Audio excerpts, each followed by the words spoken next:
subscribers, they'll tell you how you can fix your phone. So if you see stories or what's a problem with your request on Instagram, so how you can also fix it. So for fixing it, first thing, just go to the settings.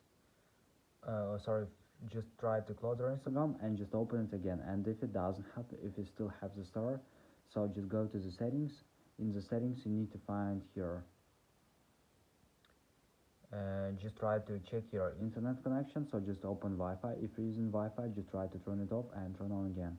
And just open cellular data after. Just try to turn it off and turn on again. So another thing you can try to restore your phone. So just go to the general, just scroll down, just tap on shutdown, slide to power off, wait for a second, and just power phone again. So just simple restore your phone.